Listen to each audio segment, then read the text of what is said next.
Cumprimento você com a paz do nosso Senhor Jesus Cristo e dizer que foi muito bom ter a sua companhia durante esses 3 meses onde estivemos estudando sobre o livro do Êxodo.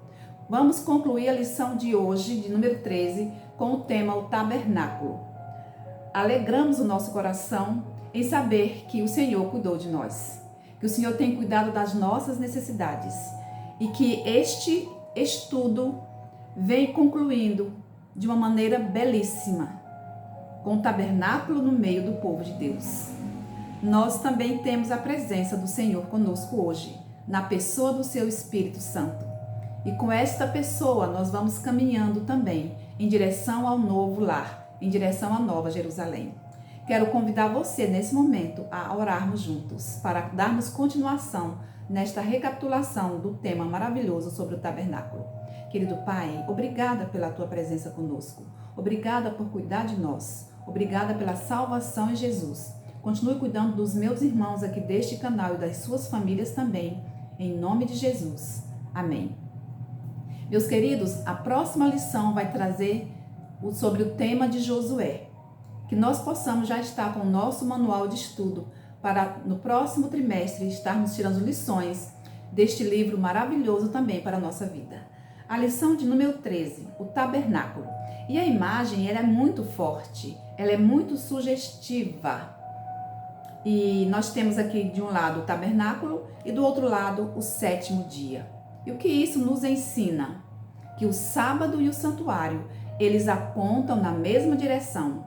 Cada um tem uma seta apontando para o centro, onde tem uma chama, uma luz, uma presença forte. Então, o sábado e o santuário apontam para a mesma direção, a presença de Deus no meio do seu povo, em nossa vida. Louvado seja o nome do Senhor.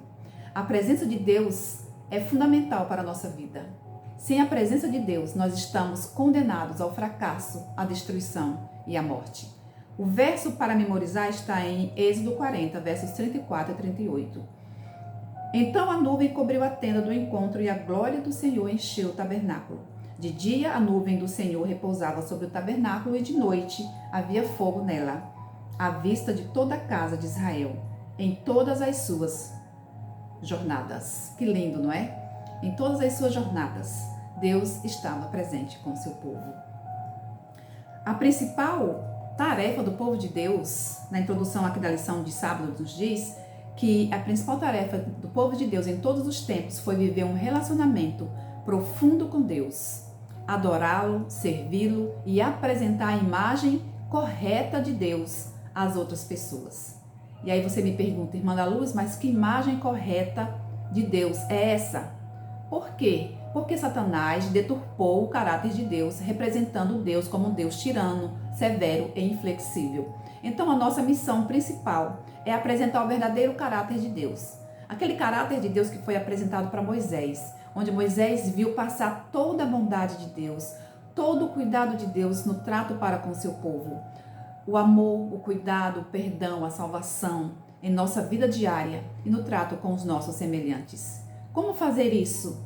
Nos relacionando com Ele, nos relacionando com Deus, crescendo em relacionamento como Moisés cresceu na sua vida pessoal. Gênesis 17, verso 1, é dito que Deus chamou um de Abrão e para um relacionamento pessoal. Sabe o que foi que Deus disse para Abrão em Gênesis 17, 1? Quando Abrão atingiu a idade de 99 anos, apareceu-lhe o Senhor e disse: Eu sou Deus Todo-Poderoso, anda na minha presença e sê perfeito. Meus queridos irmãos, nós não seremos perfeitos por nós mesmos. A presença de Deus santifica a nossa vida. A presença de Deus nos torna pessoas melhores. A presença de Deus em nossa vida nos habilita a revelar o seu caráter, que é a sua bondade aos nossos semelhantes. A lição de domingo, o sábado do Senhor. O tabernáculo estava para ser construído. Moisés então reúne todo o povo e passa as orientações do Senhor. Na construção do tabernáculo, os israelitas, deveriam levar em consideração a guarda do sábado. Que verdade então foi mencionada ao povo quando o tabernáculo foi construído? Êxodo 35, de 1 a 3, diz que foi reforçado que o sábado é santo, pois celebra a obra da criação. Nós fomos criados por Deus no sexto dia da semana. Então, por isso, nós pertencemos a Deus. Nós pertencemos ao Criador. O sábado também reforça que é santo, pois celebra a obra da salvação. Lembra o livramento dos israelitas da escravidão do Egito? O sábado nada mais é do que Deus conosco, e Ele promete ao seu povo que estará com ele aonde quer que o seu nome seja lembrado. Por isso, lembra-te do dia do sábado para o santificar. Os israelitas deveriam trabalhar na construção do templo durante 6 dias. Mas, no 7º dia, eles deveriam fazer o quê? Conforme o mandamento, descansar, adorar, glorificar a Deus. É o sábado do Senhor, seu Deus. É o sábado do Senhor, nosso Deus. Por isso nós trabalhamos 6 dias na semana. Porque no sábado nós dedicamos ao Senhor, que é o nosso Criador e o nosso Redentor. O sábado, portanto, está no próprio fundamento do culto divino, pois consiste em manter sempre presente o verdadeiro motivo de se render culto a Deus. Por quê? Porque Deus é o nosso Criador e nós somos as suas criaturas. Enquanto reconhecermos Deus como nosso Criador, nós iremos adorá-lo. Nós santificaremos o sábado e o sábado permanecerá sendo um sinal entre Deus e nós, um memorial da criação. O sábado é um sinal de relacionamento entre Deus e seu povo, sinal de que este povo honra a sua lei. Que reflexão nós tiramos dessa parte da lição de domingo? Que nós precisamos desfrutar da presença de Deus em nossa vida no dia de sábado, adorando ao Senhor pela manhã e à tarde, servindo ao Senhor através das necessidades dos nossos semelhantes, visitando, dando um estudo bíblico, cuidando da nossa família, que nós possamos santificar o sábado, porque o sábado é santo, e nós santificando este sábado, nos tornamos também santificados por ele. Segunda-feira, ofertas e o Espírito. Êxodo 25:8 diz assim: e me farão um santuário para que eu possa habitar no meio deles. Isso foi Deus falando para Moisés. Faça um santuário, porque eu quero habitar no meio de vocês. A construção do tabernáculo ou santuário era um projeto gigantesco e tinha que ser realizado exatamente de acordo com o modelo que Deus tinha mostrado para Moisés lá no monte. Moisés convocou então o povo e passou as orientações do Senhor. Deus já havia providenciado o que era necessário para essa construção. Deus havia abençoado os israelitas, lembram? Que quando eles saíram do Egito, eles foram abundantemente abençoados com os presentes que os egípcios deram, forçados, mas deram para eles, para que eles saíssem logo do Egito. Então eles foram generosos com os israelitas. Eles deram prata, ouro, bronze, tudo aquilo que o povo pedia, roupas, tecidos, e eles saíram ricos, porque foram escravos a vida inteira. Não tinha como comprar esse material, mas foram abençoados por Deus através dessas doações dos egípcios. Então, diante do que Deus os havia dado, porque quem moveu os corações dos egípcios foi Deus. Então, foi Deus que deu aqueles pertences que eles tinham.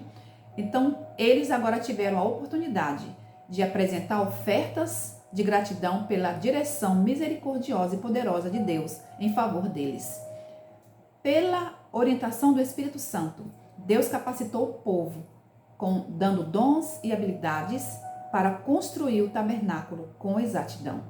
Então a pergunta 2, Êxodo 35, versos 4 a 35 e Êxodo 36, de 1 a 7, que lições importantes esse texto apresenta para nós hoje? O coração agradecido reconhece a origem das bênçãos. Então, a primeira lição que nós podemos tirar é que o coração agradecido reconhece o doador, que é Deus. Aprendemos sobre a importância da generosidade. O povo de Israel foi generoso a ponto de Moisés pedir para eles pararem com as doações para a construção do templo. Nós também tiramos uma outra lição. Nós devemos cultivar, melhor dizendo, o espírito de liberalidade. Que nós possamos ser liberais, dando a Deus aquilo que lhe pertence. Outra lição, Deus nos fez seus administradores. Então, tudo que nós possuímos foi Deus que nos deu, para que nós possamos administrar com sabedoria, para glorificar o nome do Senhor. Os bens que Deus colocou em nossas mãos são os meios que Ele proveu para a propagação do Evangelho. Então, tudo aquilo que Deus deu para o povo de Israel se transformou em bênçãos para a construção do santuário.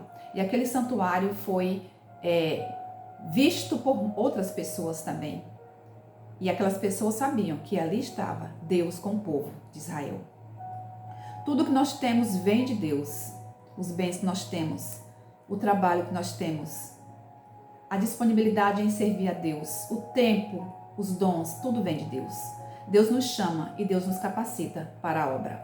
Deus então capacitou homens, mulheres, para fazerem todos os utensílios do tabernáculo. Deus chamou ali 2 homens para que eles fossem cheios do Espírito e também ensinassem outros a arte que Deus tinha dado para eles.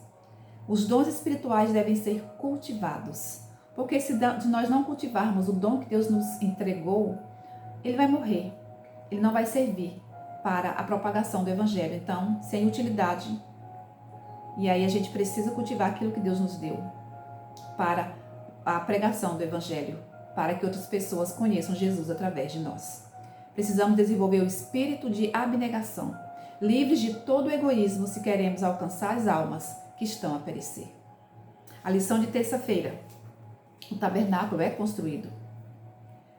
Olhando rapidamente os capítulos 36, 37, 38, 39 de Êxodo, por que foram dadas estas instruções? O que isso nos ensina sobre como Deus se porta com cada detalhe? O nosso Deus é um Deus de ordem e que ama o belo. Olha para a natureza. Olha para as diferentes matizes das flores. Olhemos as diferentes tonalidades, às vezes, do pôr do sol. É cada coisa linda. Olhemos para nós, a diversidade de pessoas. Que Deus lindo e maravilhoso, que gosta da ordem, que gosta do que é belo. Então, nas instruções dadas para a construção do tabernáculo, Deus se preocupou com cada detalhe, porque cada detalhe estava ligado ao plano da salvação. Quando Deus pediu para fazer o altar de uma forma, a bacia de bronze, a mesa colocada de um lado, os pães em cima, o candelabro, o altar do incenso. Meus queridos, cada um desses detalhes, desses utensílios do templo, tinha um significado especial. Tudo remetia a Cristo, nosso Salvador. Era uma forma didática de Deus ensinar o plano da salvação para nós, de forma que nós compreendêssemos com clareza. Então, cada utensílio era carregado de um simbolismo singular. Em maior instância, estavam todos relacionados a Cristo e ao seu ministério em nosso favor. A construção do santuário foi realizada em meio ano. Quando foi finalizada, Moisés examinou todo o trabalho dos construtores, e viu que tudo tinha sido feito conforme o Senhor tinha ordenado. Então Moisés abençoou o povo. No santuário terrestre eram desenvolvidas 2 atividades, 2 cerimônias que ilustravam como Deus lida com o pecado e como Deus salva os pecadores. A primeira cerimônia eram os serviços diários. Isso envolvia o sacrifício de um animal, de manhã e à tarde, que apontava para a morte do Messias, cujo sangue nos purifica de todo o pecado. E de manhã e à tarde eram feitos estes sacrifícios. Isso nos lembra hoje que de manhã e à tarde nós devemos elevar as nossas orações, as nossas petições, os nossos agradecimentos ao Deus do céu, diariamente, porque carecemos da salvação, do perdão e da presença do Senhor conosco, com a nossa vida, com a nossa casa, com a nossa família. O pecador arrependido confessava o seu pecado e aceitava o manto de Jesus de justiça de Cristo em sua vida. Assim o pecador recebia a certeza do perdão e se alegrava na salvação. Já a cerimônia anual, chamada do Dia da Expiação, retratava a solução final e objetiva para o problema do pecado. O mal um dia não mais existirá e será totalmente erradicado. O santuário era um lugar de adoração. era um lugar de salvação, um lugar de encontro de pecador com Deus que perdoa. Quando Cristo foi para os céus, ele entrou no primeiro compartimento do santuário. Isso está no livro O Grande Conflito, quando fala sobre o tema do santuário.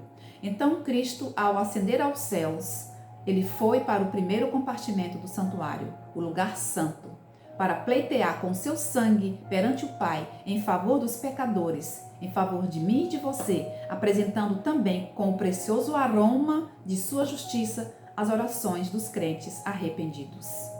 Por 18 séculos, este ministério continuou no primeiro compartimento, ou seja, no lugar santo do santuário. O sangue de Cristo oferecido em favor dos crentes arrependidos assegurava-lhes o perdão e aceitação perante Deus, mas ainda permaneciam seus pecados nos livros de registro. Assim como no serviço do santuário terrestre havia uma expiação ao final de cada ano, há também uma expiação para tirar o pecado do santuário celestial.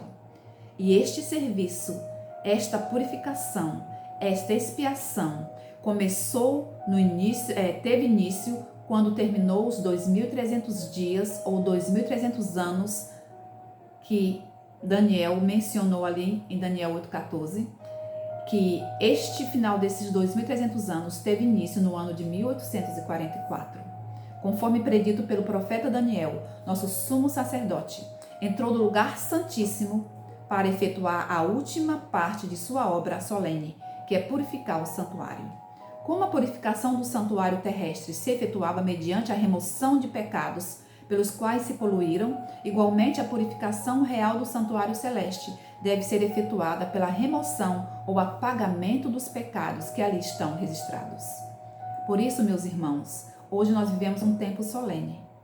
É tempo de confessarmos os nossos pecados, de deixarmos de praticar o pecado, para que haja cancelamento desses pecados nos registros das nossas vidas. Então, em 1844, ao terminar os 2.300 anos, Jesus entrou no lugar santíssimo do santuário celestial, a fim de levar a efeito a obra final da expiação preparatória para a sua vinda.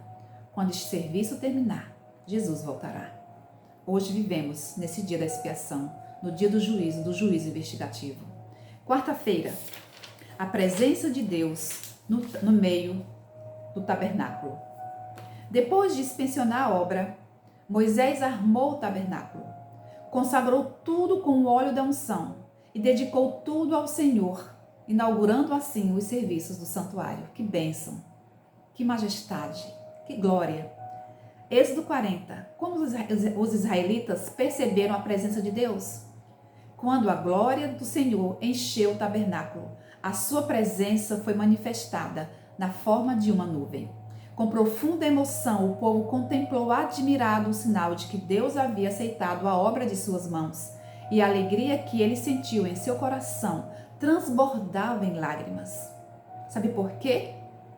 Porque quando eles fizeram o bezerro de ouro, que Deus disse que não ia mais com eles, que Deus enviaria um anjo para ir com eles, e eles ficaram tristes, porque pensavam que a presença do Senhor nunca mais iria acompanhá-los.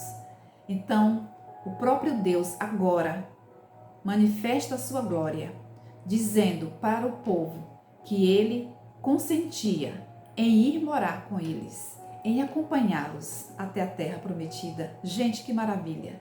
O coração desse povo transbordou. Na manifestação de Deus ao seu povo, a luz sempre fora um símbolo da sua presença. No princípio havia trevas sobre a face do abismo. E houve o quê? Houve luz. A luz havia conduzido o vasto exército de Israel. No Monte Sinai, a luz havia resplandecido em volta do Senhor. Ali nas colinas de Belém, quando os anjos trouxeram a notícia para os pastores do nascimento de Jesus, a luz também havia brilhado. A luz da palavra de Deus também brilhou sobre mim e sobre você, nos mostrando o caminho da vida eterna. Assim Deus quer que nós sejamos pessoas que brilhem, iluminando a vida de outras pessoas. Quinta-feira, Jesus fez sua tenda com a humanidade. Como esse versículo compara a encarnação de Cristo com o tabernáculo, João 1,14. Ali diz que Jesus era a luz dos homens. Ao se tornar carne, ao se tornar homem, Cristo armou a sua tenda entre nós, passando a habitar conosco. No Antigo Testamento, a glória do Senhor encheu o tabernáculo. No Novo Testamento, essa glória foi velada. A divindade de Cristo ocultou-se na humanidade, porque o ser humano não podia resistir à luz de sua presença. Lembram quando Moisés descia do monte com o rosto brilhando, que ele tinha que colocar um véu, porque as pessoas não conseguiam olhar para ele? Assim Jesus teve que se despojar da sua glória e vir como homem, habitando entre nós, cheio de graça, cheio de sabedoria. O Emanuel, Deus conosco, hoje está conosco, nos guiando. Jesus está presente através do Espírito Santo para que nos guie também em direção a Canaã celestial. A pergunta 6. Apocalipse 21, de 1 a 3. O que esse texto nos promete? Que na nova terra Deus habitará com seu povo para sempre. Amém? Aqui será o lugar de reunião e adoração de todo o universo. Na cidade santa não existe templo, porque o seu santuário é o Senhor.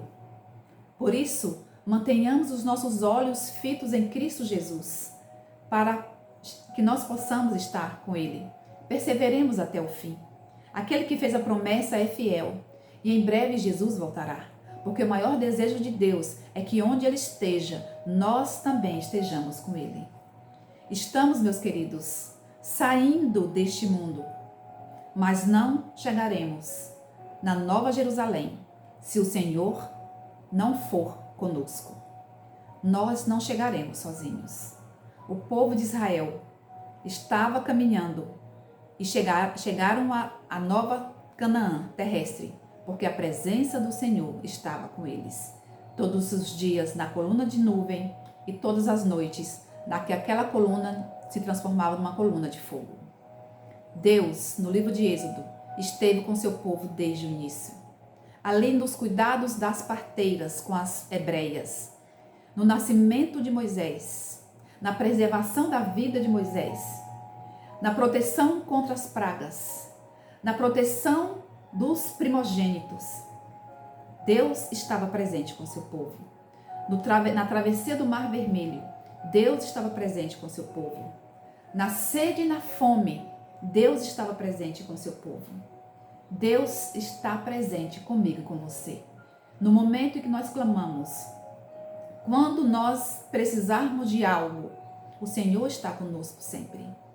Que nós possamos andar na presença do Senhor, assim como Abraão andou, e a nossa vida seja transformada para glorificar o Deus do céu, aquele Deus que um dia colocará a sua tenda nesta terra renovada para ser o centro de adoração do universo, porque aqui Ele pagou um grande preço por mim e por você, para nos fazer vencedores. Por isso, meus queridos amigos, meus queridos irmãos, clamemos ao Deus do céu pela presença da pessoa do Espírito Santo, que é quem está conosco nesta reta final do plano da salvação. Que o nosso desejo seja andar na presença do Senhor, sermos perfeitos de modo a levarmos o seu caráter em nossa vida, para que as pessoas vejam que o Deus de Israel, o Deus da Bíblia, é o nosso Deus e pode também ser o Deus de cada uma delas.